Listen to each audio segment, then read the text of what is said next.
ফালুদা বানায় রাখছে, যেটা নাকি বানায় রাখার কোনো কথাই না।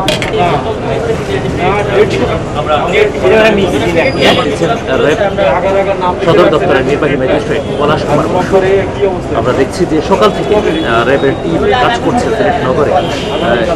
সকালে সিলেটের 19 সাল থেকে এখন পর্যন্ত ট্রেড লাইসেন্স নবায়ন না করা, এমনকি কোনো ধরনের বৈধ কাগজপত্র ব্যবহার